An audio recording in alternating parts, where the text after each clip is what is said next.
कभी बलूचिस्तान के बारे में सुना है?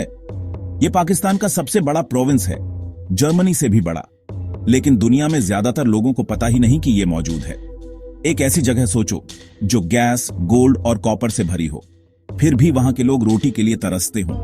और जब कोई आवाज उठाने की हिम्मत करता है तो उसे गद्दार कहा जाता है, कभी कभी तो इससे भी बुरा। लेकिन हाल ही में चीजें और भी सीरियस हो गई हैं। अप्रैल 2025 में क्वेटा में एक जानलेवा रोड साइड बम से 4 पाकिस्तानी सैनिक मारे गए।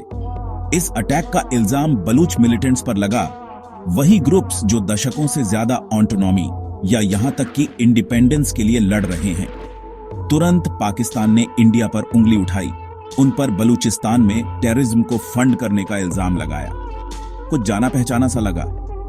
कश्मीर में सालों से हमने यही नैरेटिव सुना है। इंडिया ने जाहिर है सब कुछ मना कर दिया। तो सवाल यह है, क्या इन इल्जामों में कोई दम है या ये सिर्फ पुराना ब्लेम गेम है?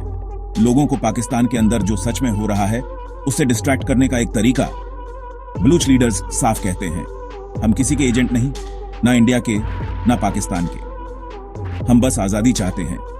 लेकिन उनकी आवाजें वो गोलियों और धमाकों से दब जाती हैं। मीडिया कवरेज लगभग जीरो जब तक कोई बड़ा ब्लास्ट ना हो। इंटरनेशनल अटेंशन सिर्फ खून बहने के बाद। दुनिया बस देख नहीं रही जब तक बहुत देर न हो जाए। अब बलूचिस्तान भर में और कराची जैसे शहरों में भी प्रोटेस्ट्स शुरू होने के साथ कहानी झोंक यूं बाहर आने लगी है। लोग missing persons, human rights abuse और ऐसे फ्यूचर के बारे में जवाब मांग रहे हैं जो उनसे छीन लिया गया लगता है। और सोशल मीडिया एक बड़े सवाल से भरा हुआ है। क्या यह पाकिस्तान का कश्मीर मोमेंट है? क्या बलूचिस्तान साउथ एशिया में अगला बड़ा फ्लैश पॉइंट बनने वाला है? क्योंकि ये सिर्फ एक रीजन के अधिकारों की लड़ाई नहीं है, ये एक नैरेटिव वॉर है। आजादी वर्सेस जियोपॉलिटिक्स, सच वर्सेस प्रोपेगेंडा। तो आपको क्या लगता है? क्या बलूच लोग सिर्फ आजादी से जीने का अधिकार मांग रहे हैं या बंद दरवाजों के पीछे कोई बड़ा गेम खेला जा रहा है? अपने विचार कमेंट्स में #आजादी या एजेंडा के साथ ड्रॉप करें।